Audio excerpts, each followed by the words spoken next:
I'm Michael Brown. I'm the president of SAR, and it's my great pleasure to welcome you here for this event that parallels the Santa Fe Literary Festival. I want to mention, by the way, some of you have heard about SAR's literary history, but in the last 6 years, we've had 3 of our alumni either shortlisted or winning a National Book Award. David Troyer, the Ojibwe writer, was shortlisted for the National Book Award nonfiction a few years ago. He'll be speaking at the Literary Festival, and you can fight with me for a seat there. I'm going to be there. David's an old friend, and he's brilliant.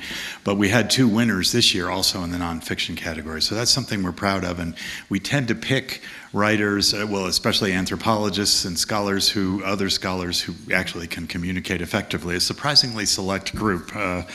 Before I introduce the 3 poets who you'll hear from today, I want to mention that we're offering for the first 10 people who come to our library, which is on the other side of the campus, free copies of Witter Binner's The Chinese Translations, a hardcover edition that are lyrical translations of famous Chinese works. Again, first come, first serves, but don't leave yet. The library is closed, I think, till 2 anyway, to prevent a stampede. So joining us today to read briefly from their poems are the following 3 people. First, I want to introduce Max Early, who's an SAR alum. Max, it's great to see you. He's fondly remembered here from his summer as a writer. He's from Laguna Pueblo, an Indigenous Nations poet, and MFA creative writing graduate of IAIA. His poems have been published in the Inkwell Journal, Poetry Northwest, Poetry Magazine, and many other places. He's received fellowships from Writing by Writers, Orion in the Wilderness, and our own Lannan Fellowship when we offered that some years ago. He's an established Laguna potter and lives in the village of Paguate, New Mexico. So nice to see you again, Max. We also will hear from, and I'm not sure, I think Darryl leads off in terms of the pecking order here. So Darryl Lorenzo Wellington, who I just met a few minutes ago, is the 21-23 Poet Laureate of Santa Fe, New Mexico. His recent poetry collection is Psalms of the Present Time, Flowstone Press 2021. He's also a journalist, playwright, performance artist, public speaker, and an art critic. Very well published. He's had articles appeared in Dissent, The Nation, The Guardian, The Atlantic, The Washington Post, and elsewhere, mostly addressing issues of social justice. His poetry is anthologized in Fullness of the Word, a collection of work by U.S. Black Poet Laureates.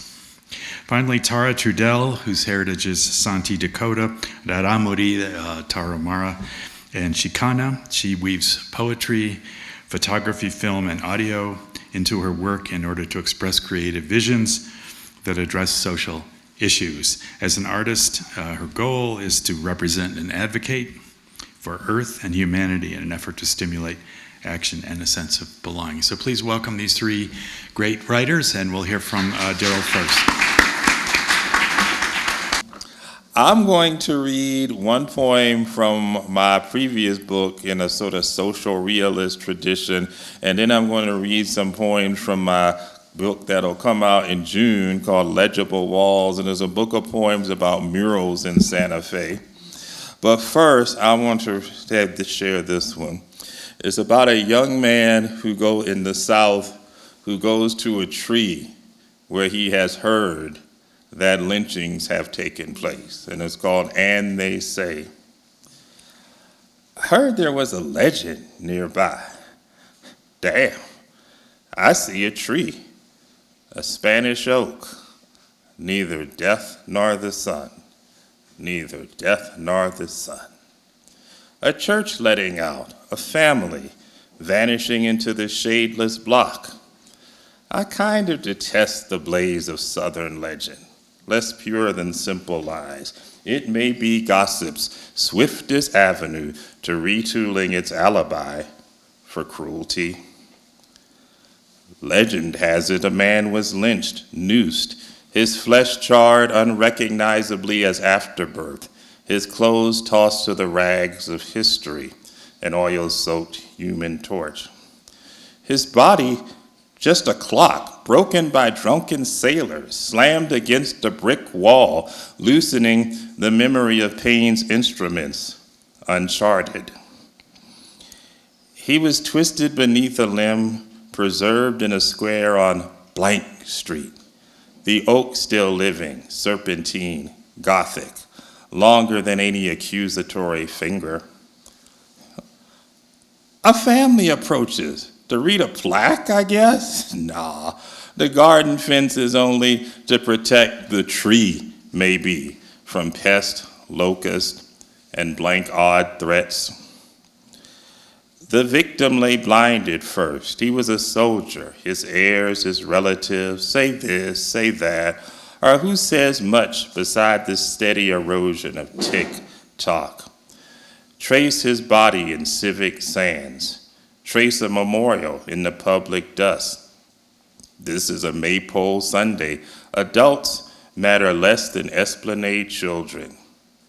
Kids still matter more than strangers. Not oak nor ivy could make the tale charming or pretend history isn't a playground rumor. I shouldn't say that anyhow. No matter the last surviving witness stands like a testimony which faintly incriminates, like silences after a death. Still was a ceremonial killing, I guess. Spec the dead inhale, exhale, like memory's breath. Pretend the oak tree called for a funeral hush. Pretend happenstance may honor it, like a storm which turns away from ghost houses. And they say, rumor, legend, gossip is a contour, a profile in sidewalk chalk, a bag of bones, none of the skeletal anatomy filled in, nor veins, children crayon inside it, colorfully. I heard about a fable woman, conjurer, slave. Though she was real, neither, both. I still know she was black, no rights of the festooned macabre changed that. Human scarifications, her lips sewn shut. Probably talked too much, they say. I guess she was alive, her nasty fibs punished. Now the story's a retired flag, folded up, till it flaps in the breeze. Occasionally it snaps like a pocketbook. My tongue clucks like a pocketbook. My life beneath the limb of a story, playing a stranger's. My life playing a respectful Sunday stroller's part in a dumbstruck village is over. The present begs the way to live together here. There. Now, moving to this book that I have coming up in June. It's a book, and the book is actually a chapbook, but it will have photographs of some murals. It's called Legible Walls. And so the explanation really is in the book too, but it's a book of photographs and poems that were inspired. And I'll read what I wrote at the very beginning. Mirages. I see mirages. My books, that is, generally speaking, begin with collections of riddles, tiny insidious lights, mysterious UFOs, and mirages that beckon me. After I became Poet Laureate, I crisscrossed the city, bringing lessons to public and private schools and school children. Then I retraced my routes, bringing the poems they had written back home. I visited sections of the city I had never visited before, and along the way, whether to success, failure, or poetry and play, painted walls beckoned me. Poem. Children come and go, residents bleed and die, houses slump, totter, neighborhoods decay, renew, resuscitate, gentrify, walls remain. Paint the walls. Paint the walls, the stories you only recognize from having heard them iterated too often to segregate the primary, secondary, the penumbra images in a dream. Mnemonic memory, paper, scissors, rock, the ABCs. Poem. What a poem is, that's poem with an R. It's like the introduction to the book. Look at a large multi-paneled street mural in an urban setting. Give it a lingering gaze. You will start to realize it isn't an illustration of a public space. It is a sensory mirror. And the saying so goes too, that if you stare into any mirror long enough until the evening light brandishes the coming moonlight, the reflection changes, finds new visages, new perspectives. A mural will recast a block, a neighborhood, invert its symbols inside out, like a history without borders. Yes, I have lived in cities that were famous for secret alleys and gardens that you wouldn't believe existed, except if you were invited inside special gates. Santa Fe is no less mysterious than those other places because the city harbors close to secluded neighborhoods, invisible until you leave your car and turn a corner. The accidental visitor time travels down exquisitely narrow streets, back to precious adobe houses, small windows, back to burrows leaving dust tracks, embarrassments of riches. I felt enchanted and estranged. The old school neighborhoods that I have stumbled upon exude privileged mystery. The neighborhoods have granted me a temporary permission slip. One side reads welcome, the other reads invitation only. Find a mural, appreciate its thesis, antithesis, drink its revolution. It dignifies an intended public space. You cannot encounter a mirror, an authentic mirror, by invitation only. Regardless of the location, a public mural is a sigh of relief. Say an image may be inconspicuous, hidden in a corner that's infrequently seen or covered with shrubbery. Still, by virtue of street life, no one is estranged. No one is disallowed. You have encountered a flag for a country without citizenship papers. Its presence asks for a token payment or show of appreciation with a stare, a gasp, a chuckle, a measurable indication of surprise. Its visual language may be political, cultural, comical, shocking, or criminal. Sequentiality matters, creates momentum, but no sequentiality contains all that matters. The language is vertiginous. The reason wall art is garish, bright, loud, or tasteless is so that you can't walk past without stumbling or relinquishing resistance before entering inside it.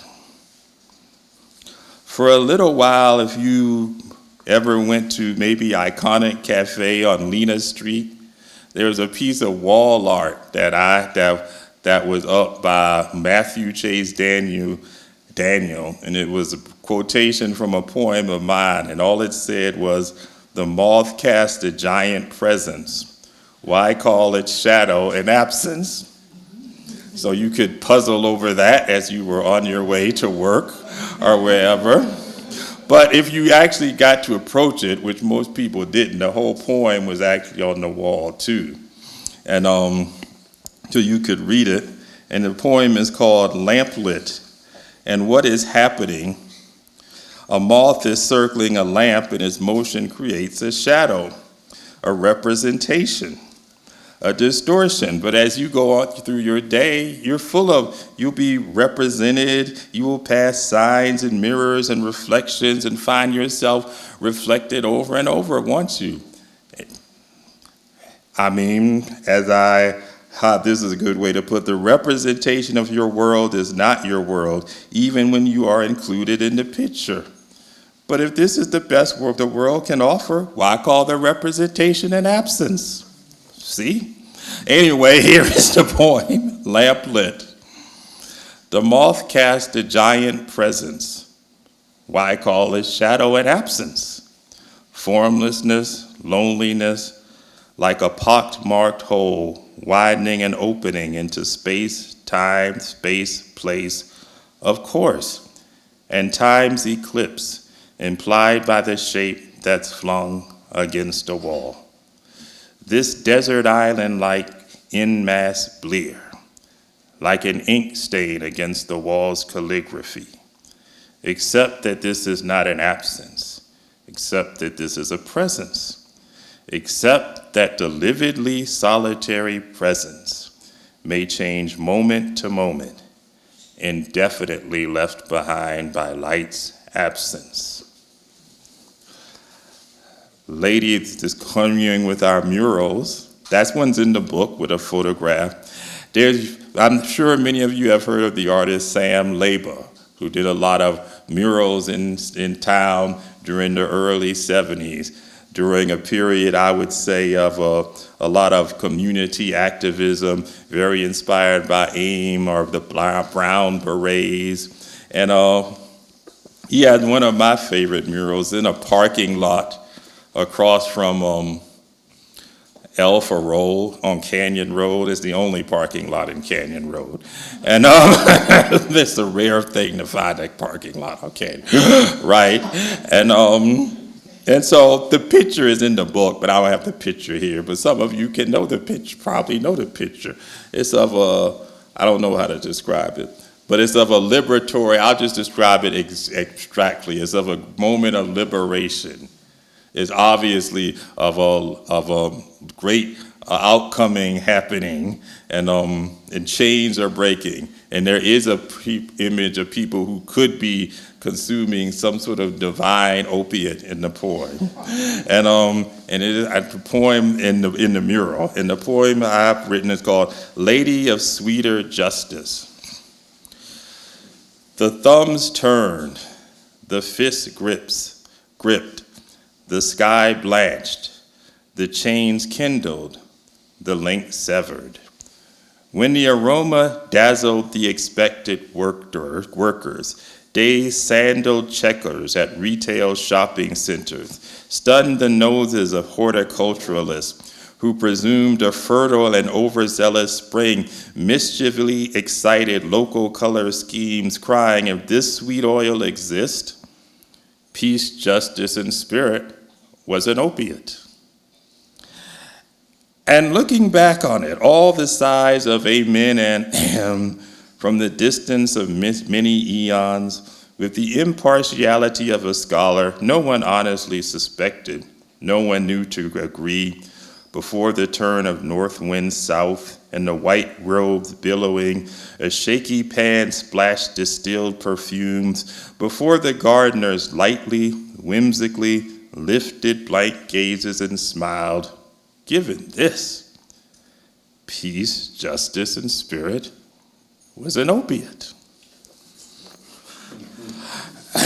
Imagine that you just enter a city. I have often noticed this. When I just enter a city and I'm on a high train, I'll see all sorts of murals because people tend to put them way high up where no one can reach them. And you see all sorts of things you may never see again as you just enter a place. Lucky you meet your first target and arrive safely in an unfamiliar place. Your point of entry is the outskirts of town, counties of countless debris, where train tracks and overpasses and warehouses and graffiti proliferate. This poem is called The First Image is Public Art. From the first moments, entering into an unmapped space, whether as humble as a 500-foot rental or vast as an aerial view's three-dimensional cityscape, you'll recognize whether an aspect is emergent, whether the image ensconced on the first billboard sign is emergent, primary, incontestable, whether it defines the commemoration of pedestrian firstness as no imitation can, because the speed of recognition is immeasurably now. Then, as you enter the scene expectantly, high on the light rails, catch a sudden hint the vision is illicit and Edenic. its firstness somehow lawlessly skewed are wrong and right. And the part that is wrong defies ordinary propriety. And worse, the giveaway is that the signage stretches a length that should be reserved for corporate logos or public policy statements, while this is salacious. You see a yin-yang symbol until at its tail end, it becomes a coral snake. The fascination is virginal surrealist. That wasn't a real mural, by the way. I just made that up.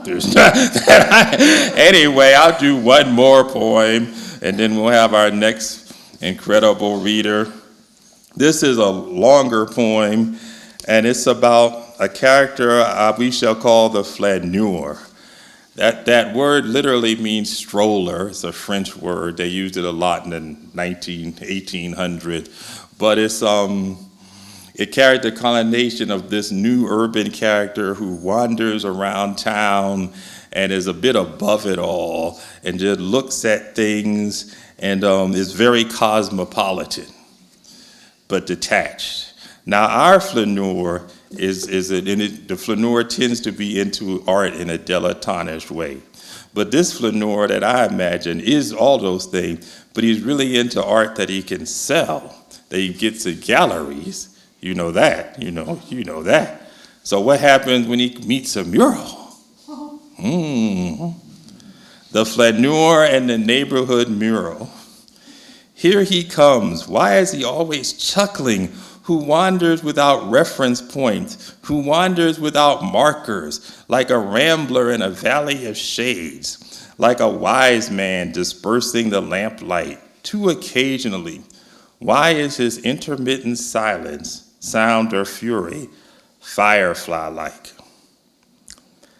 Too often, he admits, how many times past, he has given away his favorite clothes, including finely tailored suits, rare books, collectibles, for no apparent reason, total impetuousness, confusing them with shelf possessions, like a child mistaking his lessons.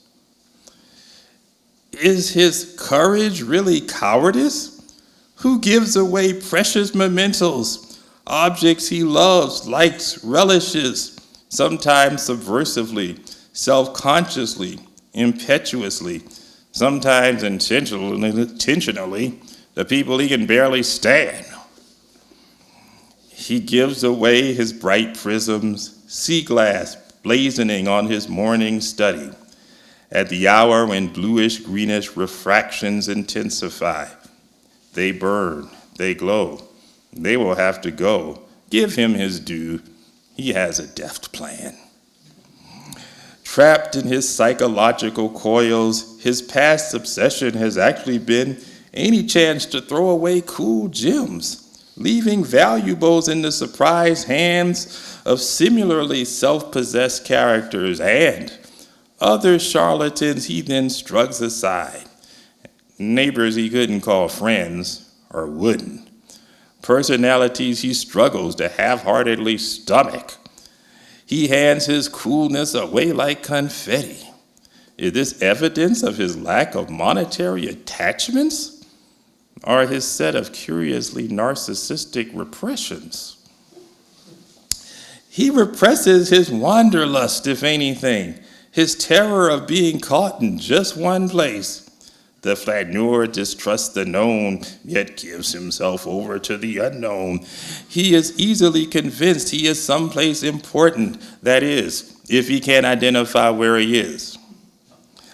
His heart is sentimental. He believes his peripatetic behavior is evidentiary. His nonchalant morality is charitable, like counterbalancing weights. Catch him here, catch him over there. Catch him clumsily misdirected and bumping into an inconvenient lamppost. He is probably not lost, just the sort who is a wavering moth to a flame, and if he was accosted with criminal or non-criminal intent, before he would shortly empty his pockets. Part 2, where he encounters the mural. Who can walk past Triton's tributaries, Neptune-colored walls, brightness, Gestapo garish, not laughing, not stumbling, skipping steps, confusing his balance, stumbling in synesthesia? Who blows smoke rings like nominal laser beams, prismatic blasts, pulverizing the pedestrian? Who takes for granted objects of beauty like shelf mementos? Who ignores the imagery above, below, vertical and horizontal, and sky and sidewalk? And yet, the mural opens up like the horizon in April. Part 3. A painted wall indistinguishable from the elements, analogous to sea, sky, or fire, too. How can he own it, or barter it, or gift it? Where is left, right, center if the sightseer is on the street? And where is eye level if the aesthete is in plain air? Where is his pedestrian understanding as he runs smack into his clumsy being like a different person? Now that he knows a mural is a public mirror, let him make up his mind. And the saying so goes that he will see what he wants to see and see what he can't afford to have seen, turning the loose pages of neighborhood history.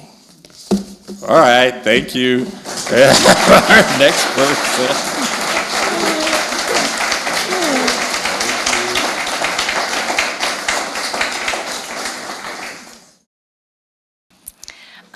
My name's Trudell, and I am from the area. I actually live in Chimayo now, but from Mora, and from Mora before that, from California. I'm just going to adjust this a little bit. Way back in the day. And it's the new moon, and I was really thinking about, first of all, I want to thank Moira for inviting me. It's been a while since I've actually been in front of people reading poetry. And I really thought about it, and what could I read? And I think the weather, rained all night, and I woke up this morning and said, okay, I think I know what I'm going to read. I love Earth, and I love women, and I love our communities and our families. And the month of May, I am an advocate for Pamela Foster, who is the mother of Ashley and Mike, who is our young Dene girl who tragically passed away 7 years ago. And today is Pamela's birthday. And so I know we're recording this, and I want to wish Pamela a happy birthday. Because of Pamela, we have the Ashland Mike Amber Alert and Indian Country Act law, actually, that needs to be implemented in all our tribes, our federally recognized tribes and communities. And so I want us to remember Ashland, that she loved yellow, she loved purple, she loved raising chickens, she loved playing the xylophone, she loved her mother, she loved eating, she loved her brother, she loved her sisters. And I just want to put that out in the new moon, that we start remembering the things about our beloveds who are no longer with us, that we celebrate them. And so the poem I want to share with you today, okay, I'm also dealing with this like hot flashes and stuff, so I'm going to take this off now. Getting older, right? I'm just going to put that there. A few years ago, I was, before everything's BP, right? Before pandemic, I was fortunate to do some intern work with the Museum of the Spanish Colonial Art Museum, and documenting some of their master artists, which was like a real blessing to interview them and put together these little vignettes. And so I drove back and forth from Mora to Chimayo to Española, just all over. And I was healing at that time too, and not really realizing it, and caught in rainstorms. And so this is what came from that. La Dama del Norte. Her impulses meaning something or nothing at all.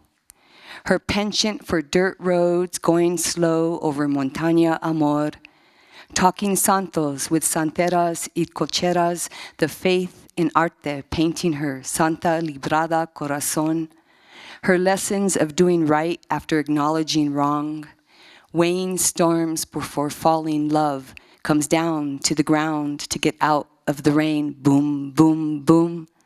Thunder beckons the strong arm of tenderness, gentle hand embrace to feel one more essence in someone else's.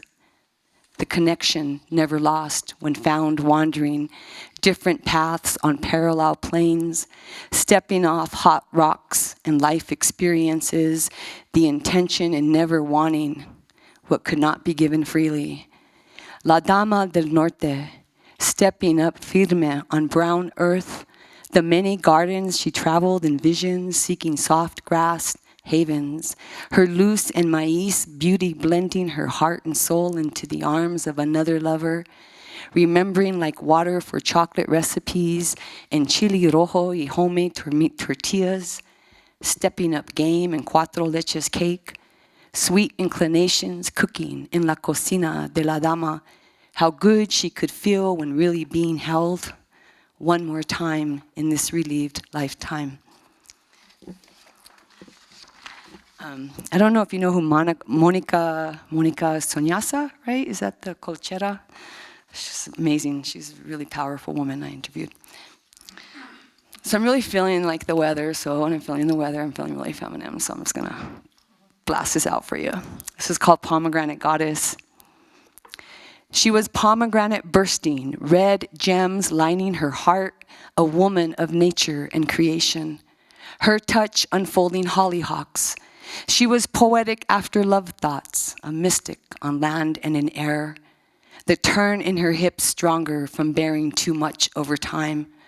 Her spirit weighed down by demands and man-founded righteousness, her judgment day becoming longer than life itself.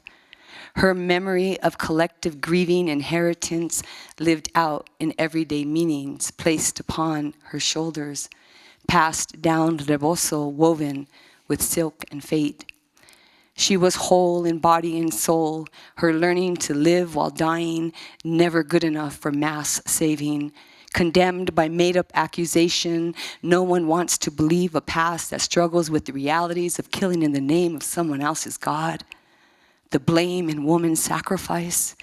She was wild, full dancing, bare skin sighing, soft smile inviting, butterfly floating, tracing breath, warming collarbone, her sensation, a nature-given tendency. She could not deny enlightenment in tears. Overcoming consequence, her willingness explained in life and tragedy, surviving forever in unending blasphemy for being a pomegranate goddess. Thank you.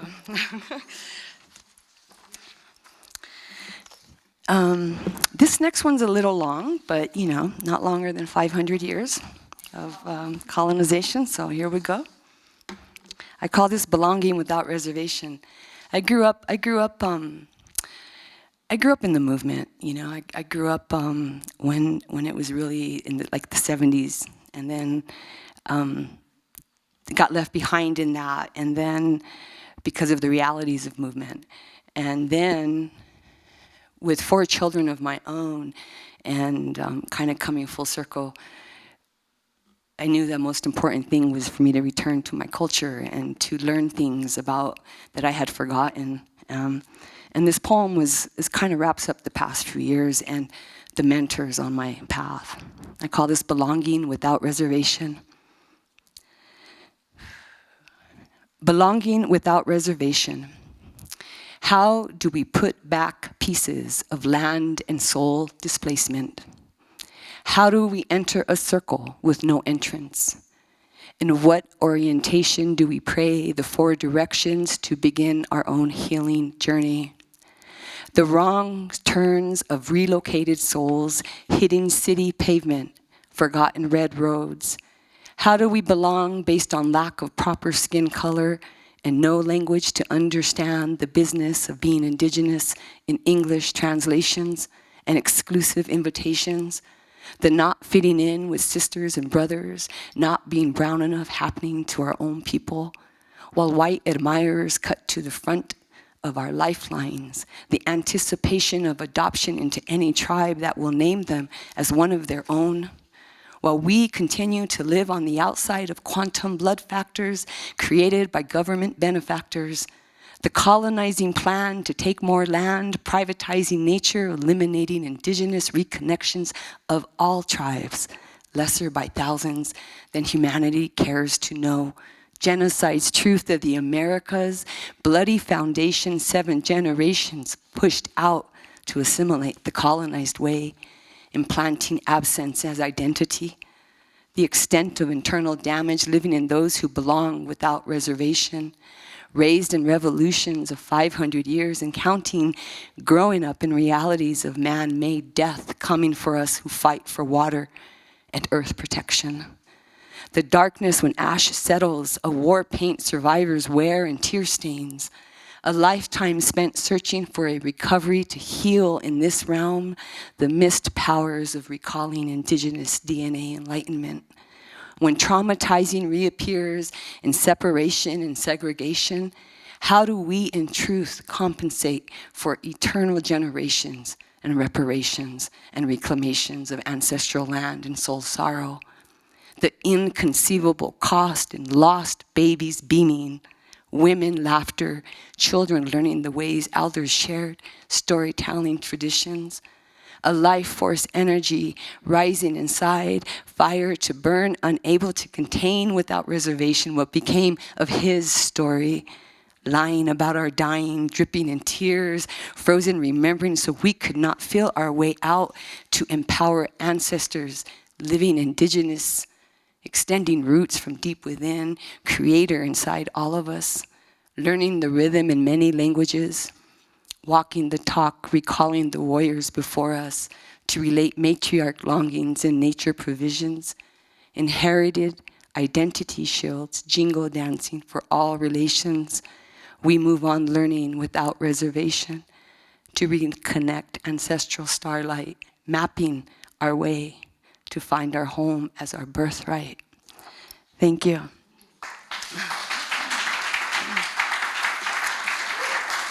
Thank you.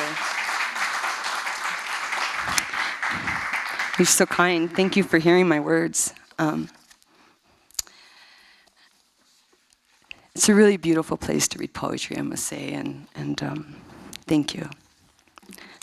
This one's called Perhaps Pleasure. Perhaps her hips could not help the way she moved, seeking constant need of purpose, her nature way of swaying on her path, still air creating breeze, far away butterfly wings, shifting energy.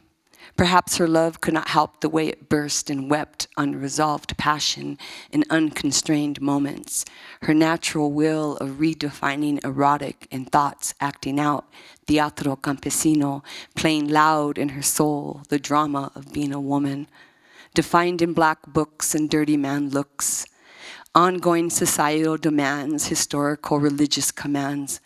Perhaps she never had a chance up against the odds of ever being a good girl, society placing her on the other side, wild from the start, being told how bad she could be, the constant pressure to save her soul, her nature and growing pains, working it out in tattoos and personal sacrifice, fighting woman revolution against misconceptions, the sinning of flesh expounded by man's word, her body revealing images and flowers and hummingbirds, leaving her mark on his story to be read in a different manner.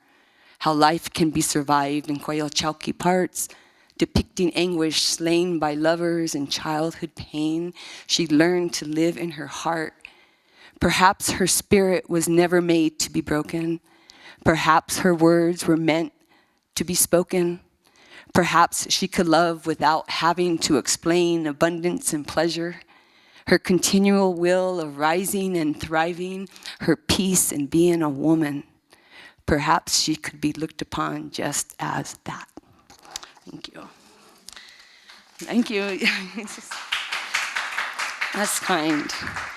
I have a couple more, and I'm gonna, maybe 3 more. They're not long. They're not as long as 500 years.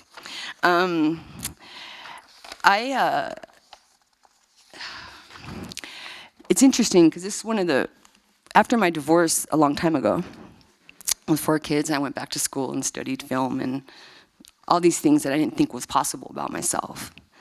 And a lot of women came into my life, sisters that just like helped me along the way. And so I wrote this one. And then a few later, I wrote another one, which I'm going to read both of them.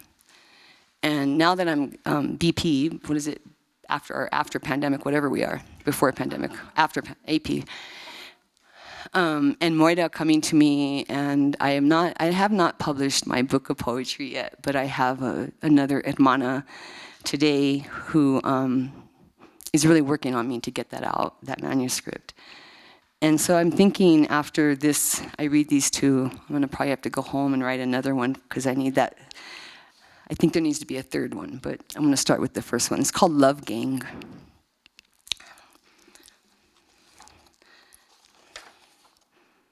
Okay.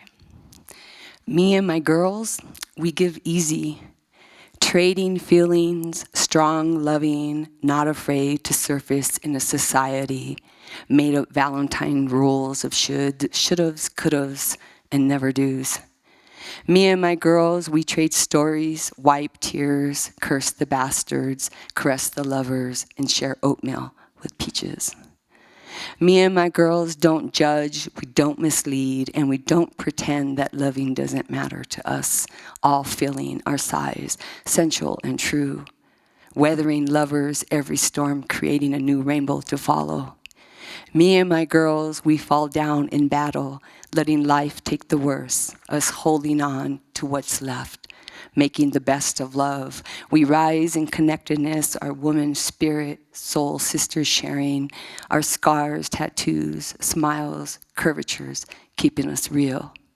My girls tell me I got game, lots of it, as they slide dark chocolate with pears and slivered almonds my way. Me and my girls, not afraid to throw out heart signs, teaching our babies that loving is right, never wrong when growing from within. Thank you. And then after that one, of course, you know, had to go through some more heartbreak, and then I had to go back to them. So this is called This Love Gang Style 2. Having gone out there, giving it all I had to offer in love overdoses, I came back wounded and limping to where they knew me best, this love gang style.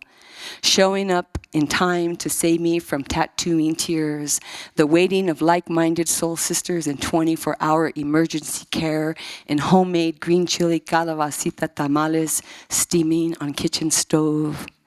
La Bomba covering me in heavy roses, clicking her tongue on what he had done to me, taking 2 shots of horchata rum. Orale esa, she sings in her low, humming tone, bringing out the he's not so chingon jar, a collection we started when times were badder than good, made up of loose change and kicked to the curb heart parts. She slid dark chocolate con cerezas, nodding knowingly. This love gang style. La chica pulling me aside just to stand next to me, tearing up in solidarity, not trying to fix me. Her gentle reminder of chasing rainbows and sipping atole. This love gang style. La viva, all big brown eyes y todo, shooting point blank, reaching in and ripping out leftover love or poison. Es un chingazo, she explained wisely, taking a long drag on her cigarette, de medicina, sending up smoke signals from afar. This love gang style. Lost in the gaze of her tiger cat black-lined look, La Daze takes my hand. You okay, mama? She smiles and murmurs positivity, how good I am in all ways lost on this vato, playing out chingon, soul sisters talking, no words that didn't matter, in the pain initiation of a mujer's spirit, survival, our love gang style, laying it out like that. Ike. We continue to win battles that never make us harder, only softer, us chingonas getting through in slow poetic moments, the earning of black derby evoking la twinkle who I am on this path of mine. Thank you. All right. I think that's time, right? Are we good for time? We good? I'll do one more. I found them this morning, guys. Sorry. I was like, oh, there they all are. Okay, here's one more. Kind of goes with those other ones, I guess. This is called Bad to Worse. I come back, I come back, wet, dripping, sad, red, hot anger, earth crumbling upon my arrival. Piñon trees turning the other way, allowing me some moments of howling pain. The echo of abuelitas wailing back in Llano del Coyote. My heart pain etching a design La Frida paints in calm brushstrokes, tender relating her knowing been there smile. Find a saguaro to hold, she whispers in Espanol. Touching my soul to remember my way, the tears released in espinas pushing back alone, leaving permanent traces. I knew I would never be the same mujer again, curled up crying, lashing out, fighting, my words displaying my weapons used against all I ever wanted, dying, the aching devastation and love lying, scraping my spirit, trying to escape fast enough when walls tumbled down. All my love I raised high, not knowing how worse bad could get. The unraveling of years when loyalty is dead in palms still howled above ground. And I knew I would have lost more control if not for Neruda holding me. Thank you.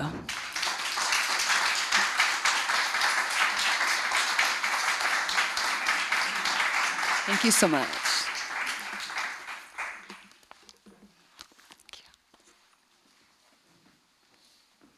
And welcome Max early.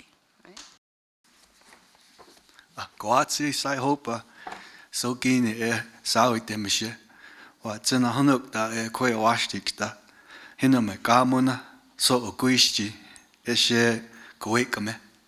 Hello everyone, friends and relatives. I'm a poet and established potter from the Pueblo of Laguna. My poems incorporate images and elements of clay, pottery, my grandparents, deer, and the beauty of the natural elements. My first poem I'll read is called Conveying Spring Rains, and it's out of my first book of poetry, Ears of Corn Listen. Since it's raining today, I thought this would be an appropriate poem to read. And I have a photograph of my great-grandmother. She lived in Powati, New Mexico, where I live at. We have 6 villages in Laguna. And during the summer, she didn't wear any moccasins, so they took a picture of her in 1925, which is in the Smithsonian collection. And she had 3 daughters, and two of my great aunts told me a story about after a Kachina dance, they had gotten pottery, and the 2 sisters were holding the pots on their heads, and they were walking back to their mom's house. And my Aunt Rosinda's pot fell, and my Aunt May's pot, she went to reach her sister's pot, but then hers busted and fell off. And so in this poem, there are red woman and blue woman. In the poem, there's several Keres words. Tsipena is Mount Taylor. Shiwana are rain clouds. Shikaya is my great-grandmother's name. It doesn't have a meaning. Conveying spring rains. This is in the form of a pantoum. Spring skies parched and clear blue. Rainmaker smokes with mountain spirits, puffing cumulus clouds over Tsipena. Deserts are rainless without a dance. Rainmaker smoking with mountain spirits. Thunderclouds burst over mesa tops of Piñon. Deserts are rainless without a dance. Raindrops are always perfectly round.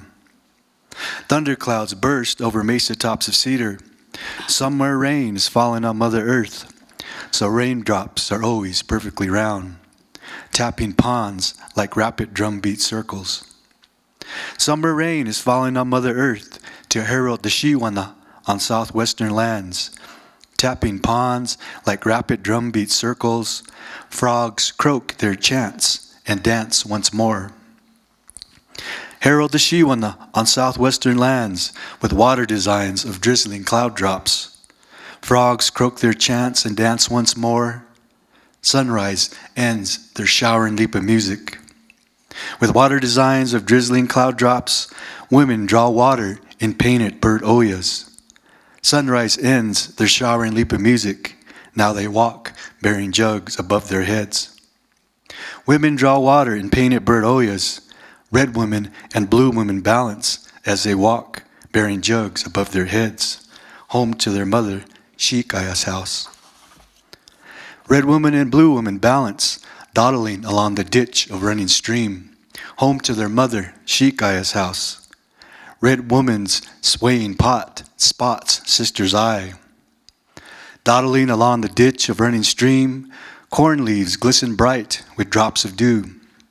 Red woman's swaying pot spots sister's eye. Blue woman reaches up, saving sliding Oya. Corn leaves glisten bright with drops of dew. In the mud, Xicana wears no moccasins. Blue woman reaches up, saving sliding Oya, yet loses her pose and her pottery falls. In the mud, Xicana wears no moccasins, and she says, "Pacha, let it rain." She loses her pose and her pottery falls like a cloud still clinging to a rainbow. When she says, "Pacha, let it rain," Mother Earth becomes filled once again like a cloud still clinging to a rainbow. We look for arrowheads after the storm. Mother Earth becomes filled once again, puffing cumulus clouds over Xicana. We look for arrowheads after the storm. Spring skies parched, clear and white blue.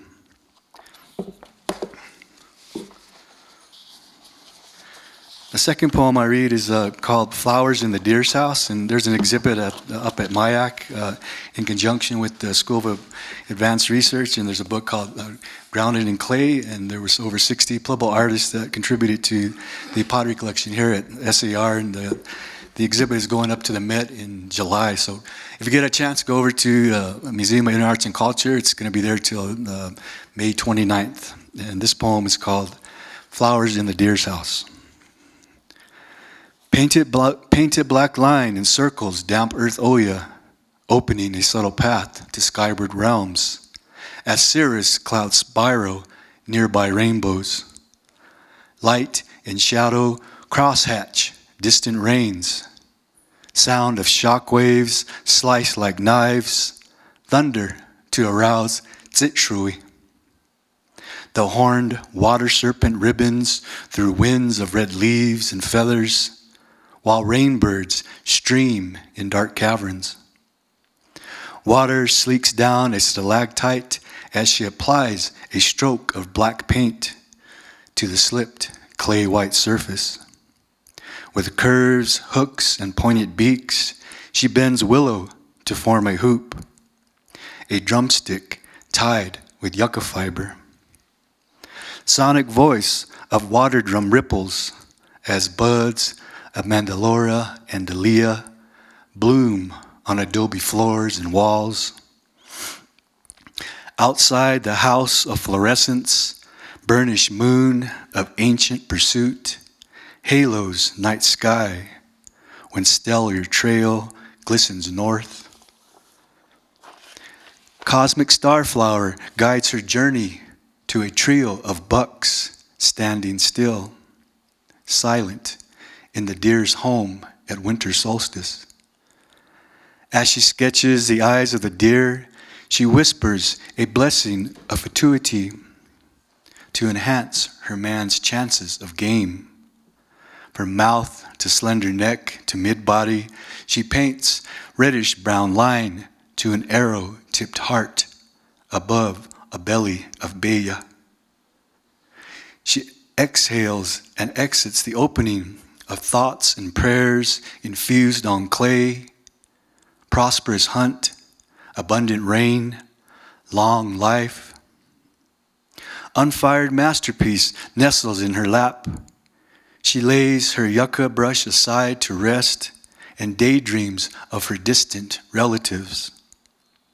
Her finger rolls the silver pearl necklace she wears night and day, a gift from her father when her mother returned to Laguna.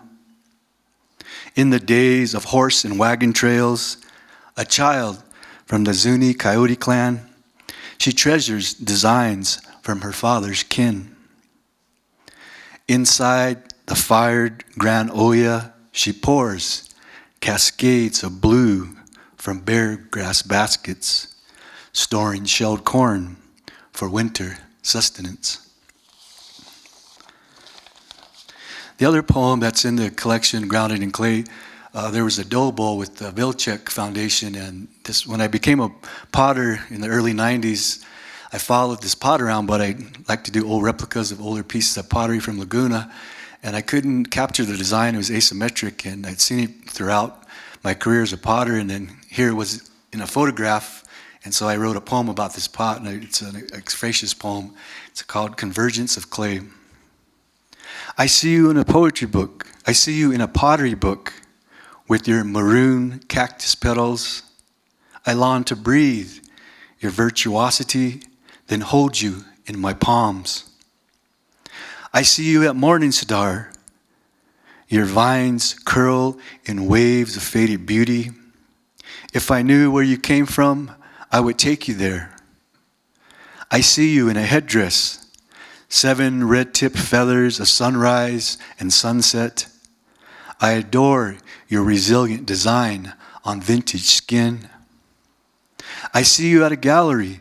Your seasoned interior of vermilion and beige reveals a footprint of infinite recipe blends. I see you at the Denver Library, sitting atop a bookshelf. The elevated stance displays your symmetry like a regal crest. I see your reflection in a pond as bees caress your honeycomb. A flight of stairs ascends on your painted cloud blanket motif. I see you in another book of Pueblo treasures. Your portrait captures a glimpse of your durable longevity. I don't see you for over a decade until I thumb through a file of photos and your image entices my potter's eye. I know I'll see you when I request your presence in Santa Fe.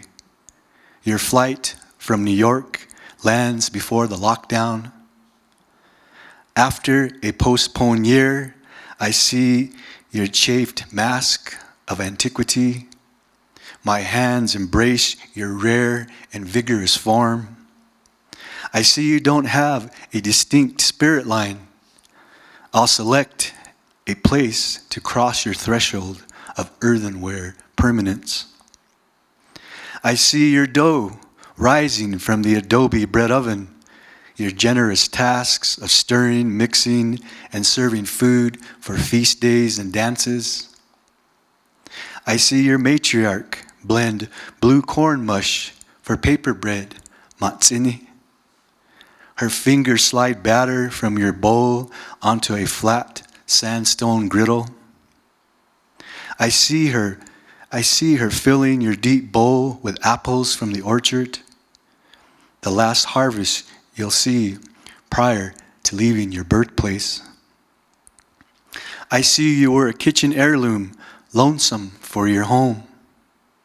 Amo gyuni haita raneshtia. My compassion, pottery, where have you been?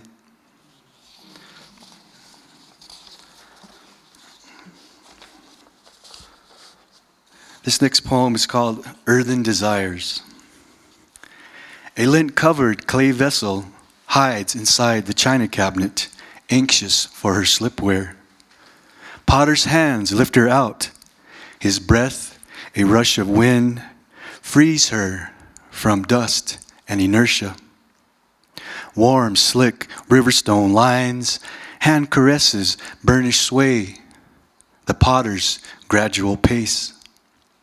On her clay skin, painted stars and lightning constellations, like a tan body tattooed, with red-winged blackbirds soaring the amorous night sky on a backdrop of moonlit cloud. She anticipates her pit firing, posing on pottery shards, a sheen ceramic vase. Next poem is called Clay Expressions. All these poems will be in my upcoming second manuscript, which I'm working on right now to get out there and to share with everybody. Clay Expressions. Hand down part of ourselves here on Nyahatsi, Mother Earth. Potter's continuance, journey with collective coil. White ipstia slip, damp, burnished like snow on clay. Nourish our Pueblo people with community spoken thoughts. Clay woman, matriarch, molds potter's hands. Stone expression, weathers time. Our creativity blessing, enduring tranquility. Rise up, fellow potters. Bestow this gift to our youth.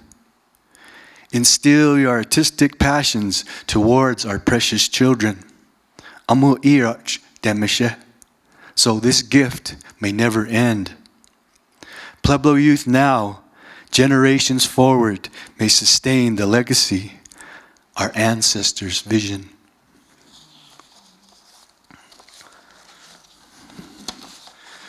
When I first started making pottery, it's a woman's craft, and so my grandma would always tell me it's ladies' work, and she would only let me paint the pieces of pottery, but I never could work with the clay.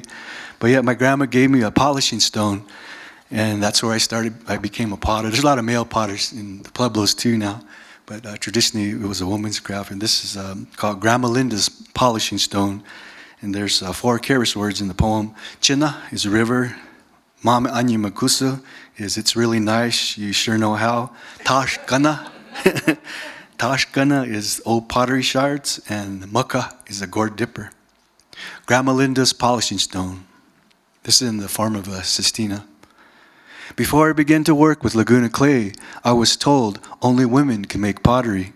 Traditional ways heated by my grandmother. Yet she gave me one of her polishing stones she'd sought from a bed of cool China water. This entrusted gift soon sparked my fire. A dying tradition urges intent and artistic fire.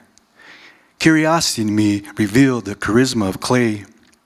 Determined and self-taught, I built a large water olla to honor the monarchs of Pueblo pottery. Breaking gender taboos didn't turn me to stone. I had an approving smile from my grandmother. Mama Nyakusa, said grandmother, now find someone to teach you how to fire. You can also use any one of my grinding stones to crush and crumble tashkana and clay. Remember, your spirit is part of the pottery, just as clouds cradle life through rainwater. She said, when it rains, let's collect fresh water.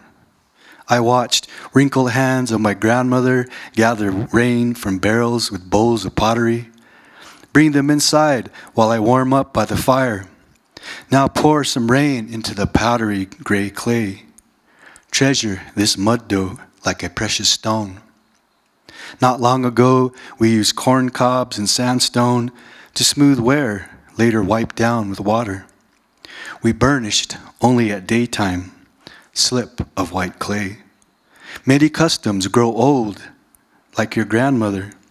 When I'm gone, feed me when you built a fire. Stay diligent and attain patience with pottery. When she departed, I gave her my first pottery, lustered white with my heirloom riverstone. We collected and burned her clothes in the fire, her mucka still hanging where she ladled water. Musing continuum with my dear grandmother, displaying her ways of working with our clay. My grandmother knew I would fall in love with clay. Holding reddish brown stone, I buff my initial fire. Ritually smashing pottery, she sends us wondrous water. Used to go deer hunting with my grandparents, and they went, and it was last year, they were in their late 70s, and this is a commemoration of the time we spent together. Hoofs drifting across grass.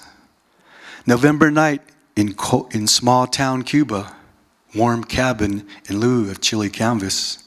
Bedroll laid out. I sleep below my grandparents' motel bed. A sudden 3 a.m. request. Sho'o, let's go, she says.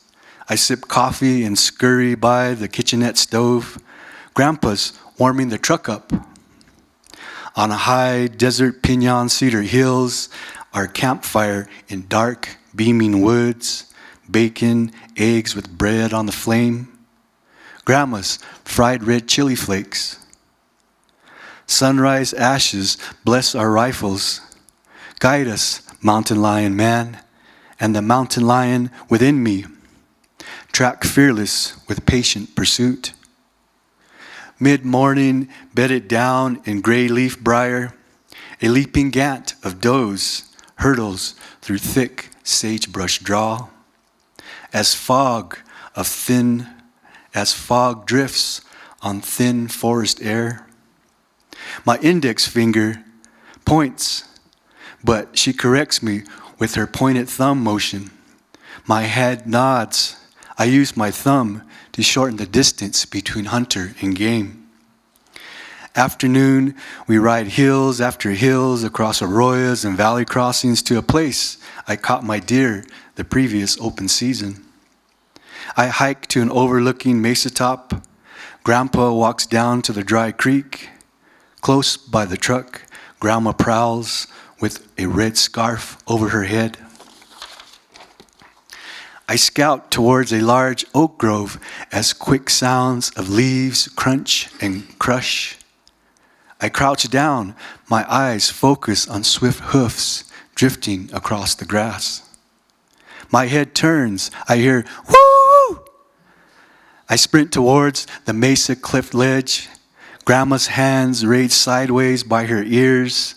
She yells, Mama wa, gotcha, shetsuk dewewa.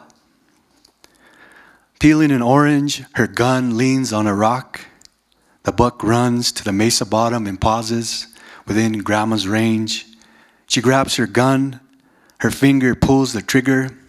The rifle clicks and jams as the mule deer's ears twitch. The buck bolts off like a field missile. She lowers her one chance, wishing. We return to Grandpa's faded maroon pickup. My grandma sighs and says, Gaika, Gaika, Gaika, all the way home. Grandpa tells her, you're always saying, Iyo, shushanuts. I'm cold, it's cold. That's why you didn't catch your deer. The following year, my grandparents both said it was too cold for them to go deer hunting. I brought back a buck for my grandma Linda and cherished the last time we went deer hunting.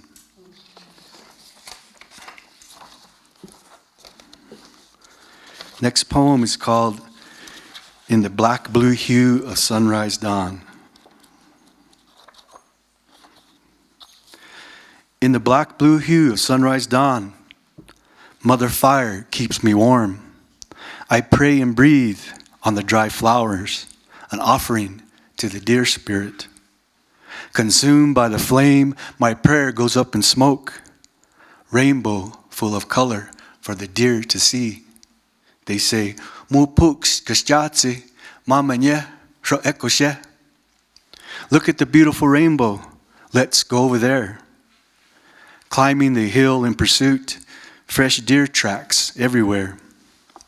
Directly in front of me, Gait Bishu, the rays of sunrise glisten on the antlers. We have found the rainbow. Now it's time to go home. Home to the mountain lion, singing hunting songs of praise. Tribute and honor to the deer. Corn pollen prayers scatter in the wind. Bless us again, dear spirit.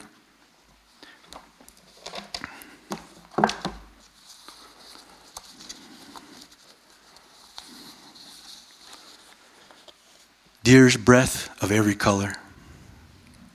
Winter rises southeast. Deer gnaw withered apples as morning star fades above Indigo Canyon. Concealed in tall feather grass, mountain lion nestles, his tan body mesmerized like a stone fetish. Sun blazes amber rays, snow powders the deer trail, a hunter whispers through mist his flowered prayer. Mukaich hashtze, mishkail, kumatsini.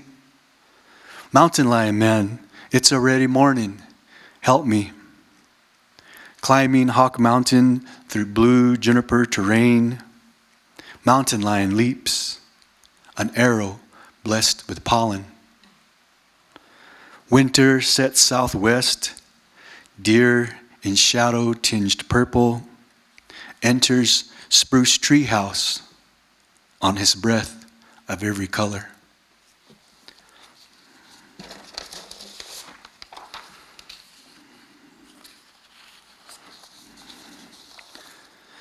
A friend of mine's daughter, she's about 2 years old. We went to a deer dance in Laguna. We have them around Christmas time, and she couldn't see the dancers, so I picked her up and I wrote this poem. Her name's Delirio. She's like 9 years old now. Delirious necklace. We enter to the sounds of bells. The hall's warmth evokes an imprint of my small self, standing next to my grandparents. Their presence I sense in drums and singers' voices. Collective breath of all colors hovers over the leaping herd. Eagle and hawk feathers adorn the deer dancers' rhythmic scent. Forest evergreen, damp earth. Delirio puts her hand in mine. The seated crowd hinders her view. I lift her above the masses, a butterfly beyond reach. Her irises bloom to the choir and drum beats rumbling nearby snowflakes. I set her among the gold straw flakes glistening on the mud-plastered floor. Her body sways back and forth.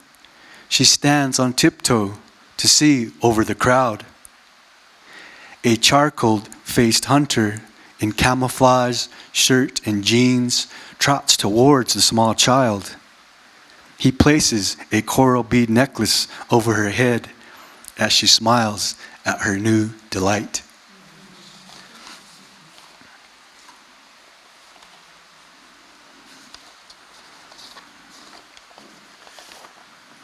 Okay, I'm going to kind of switch over to some other poems I wrote. That'll be in my. This is called Below the Altered Web. That'll be the title of my second book. Below the Altered Web. She furnishes a match for firebird to swallow. Ash plumes rekindle coals. She ignites desert sage, vapors on solar winds, as coyote chases after star clusters. Past tarantula nebulas, outskirt shadows. Coyote formulates a plan below the altered web. His black-tipped tail swings through light years. Kajuras diffuse in the spiral galaxy. She discovers a cosmic landscape born from chimney swifts navigating north. I was doing a workshop right before the pandemic hit that same week down in the mountains of Porto, Arizona. And the instructor was Sherman Bisui, and it was right before my graduation at IAIA, and I was trying to get hold of my mom. She wouldn't answer her phone. She has dementia, and I just got worried something happened to her, and so I wrote this poem in this way. It's called Sky Island. Why doesn't she ride a wheel? Gila monster, hissing ants, tossing 2 cubed granite crystals coated with mud tracks. Eldest sister of Turkey clan, a ceremonial coiling of clay.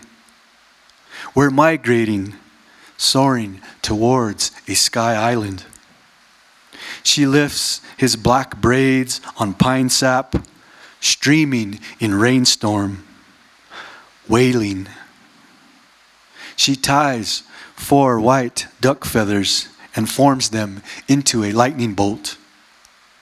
Flashing through sea deserts in the hail, they trail a deer to levitate a new song. Green yucca, what is it like to wear a mask? He plants her before the spring thaw, wrapped in a Pendleton blanket. His sorrow sinks the earth. On a happier note, I wrote this poem for my friend Kathleen Wall. She became the Native Treasure artist back in 2020, and we've known each other. She's from Laguna too. And she invited me to her birthday party, but my truck broke down back then, and so I wrote a poem for her instead. It's called Bessie's Transmission for Kathleen Wall. If only we had lit up the candles on your cake. If only I could hear your party of mud song. If only I could have a cheerful toast to let this bliss dashboard like a bluebird. If only we weren't in the fall kiss of your water-clan summer.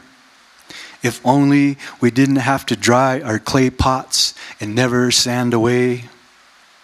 If only Mama Fanny could still braid your pigtails tighter than tight. If only we could finish a pottery mask that whispers global warming. If only your clay clowns could text and eat watermelon at the same time. If only I could hear you sing, "Happy birthday, Mr. President," and shout, "Impeach, impeach, impeach," while impersonating Marilyn Monroe standing above a subway vent. If only you had shouted, "Isn't it delicious?" If only you had taught me to make Hamas enchiladas. If only you could be next year's native treasure. If only the transmission wasn't in the shop. If only roads could diffuse the distance. We could have danced even after the crowd left. If only I could have wished you a long life and drove back to Laguna with a bluebird behind the wheel.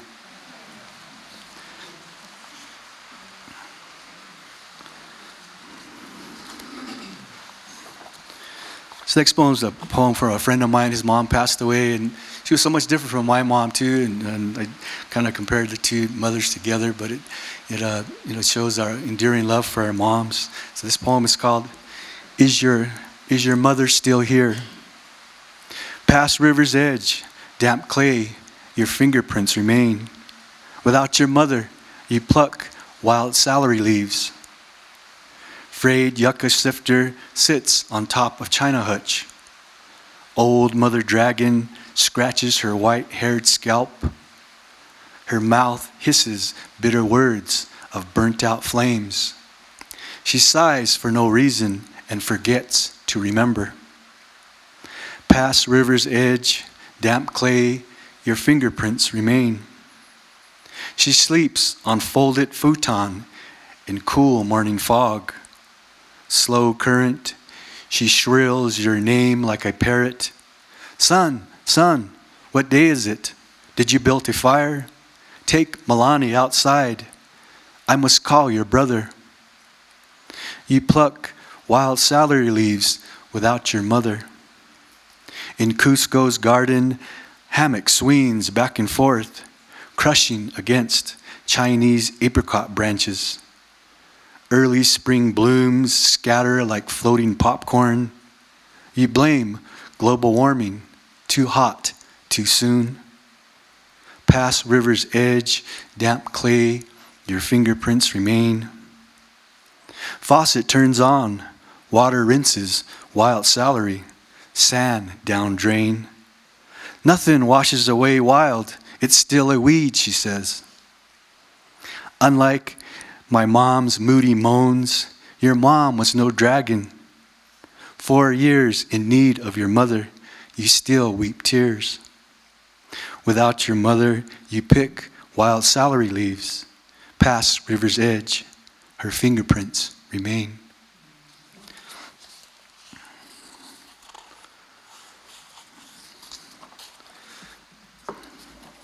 Go ahead and read 3 more poems. This one's about my mom, and this is a picture of her when she was 14 years old. She went to school in Gallup, and they picked. They're going to do a Hollywood movie, and they picked 2 Indian girls. And it never went through, but she got a free photograph, and this is her photograph. And she's the oldest of 3 girls, and so she's she's 89 right now. This is called Matrilineal Winter. Traditionally at Laguna, the house is given to the oldest daughter. At Acoma, the house is given to the youngest daughter. The house belonged to Grandma Marie, given to her oldest daughter Jane. Soon Jane gave Sister Clara the family home. 3 sisters in their winter share their mother's house. They are Orion's belt, wintry sister stars. 3 stars softly fading, reminisce festal shadows. Mom's chili stew cooking, 7-Up in the Frigidaire. 3 sisters embraced home, but not like they used to. Keep moving around, more aches flare. What do we do with your house, Mom? We feel bad that you're getting old. We'll help you when we can. We miss the old Jew. Serious oldest daughter, humorous middle girl, cheerful youngest baby, wintry sister stars. In Laguna, we have 14 clans, and this is sort of a longer poem, but since I'm a potter also, I made images of the different clans, so hopefully I'll have this piece on display for Santa Fe Indian Market to be as part of the jury process this year. It's 14 Laguna clans. Sun blazing fires caress low skies. Heat waves sashay, eagle sprayed wings. Rising air currents guide eagle circle, slow heights. Landing talons grasp, close over oak limb. Broad green plateau ovate leaves. Oak grove hails acorns like a thundercloud. Wild turkeys gobble up kernels, fly and roost. Green coppery feathers sheen as daylight turkey yelps and descends pine tree. Bear runs to acorn patch and sniffs. Fall feeding frenzy, nuts and berries. Bear's belly grows fat to fair winter's den. Cave painting of parrots flutter south. Rainbow array of ceremonial plumage.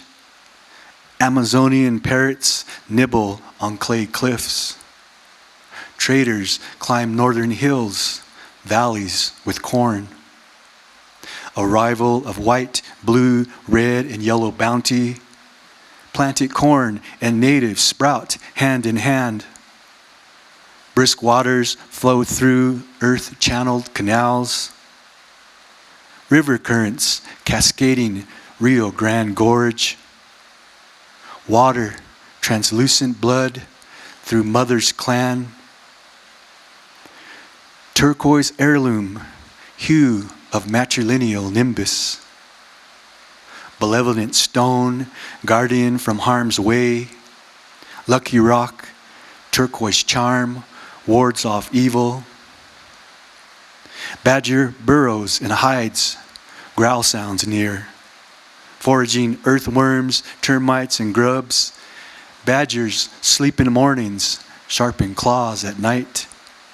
Coyote hunts prairie dogs as badger trails behind. Dusk howl yipsons at village outskirts. Black-nosed coyote sniffs musk in the air. Pronghorn antelopes gallop through grasslands. Grazing sagebrush, cactus, and blades of green. Antelopes bed down, chewing on cud. 2 roadrunners scurry below juniper branches. Spiky head crust with foot-long tail feathers. Roadrunner flaps upward to snatch a dragonfly, while lizard sights shade under a limestone slab. Licking ants, beetles, and caterpillars, leather skin lizard sleeps, eyelids closed, sunbathing on lava mounds in sweet summer. So for my last poem, I'll read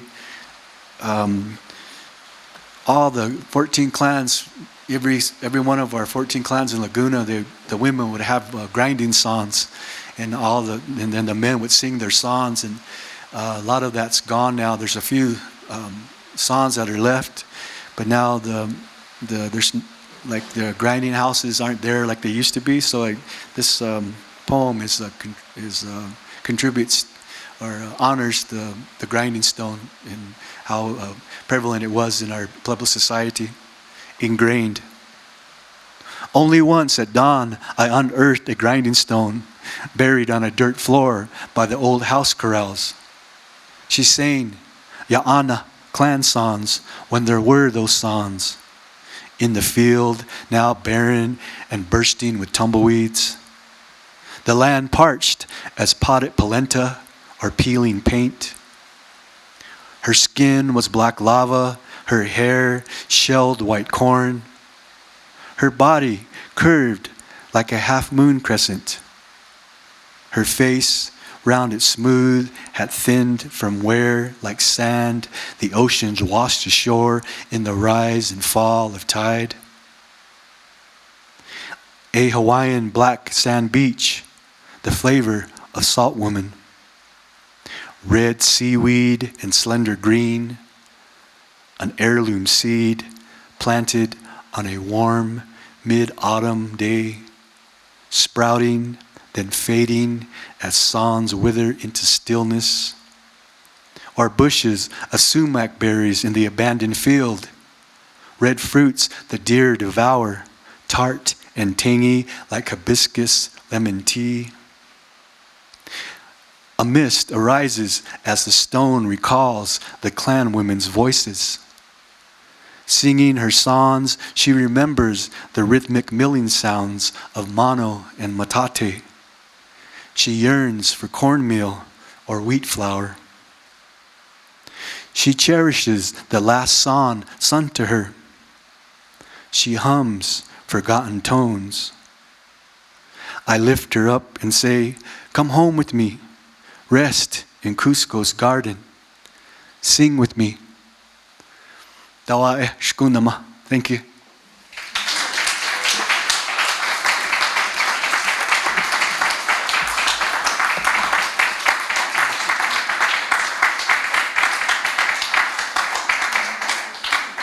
So let's thank Max, Darryl, and Tara one more time before we go.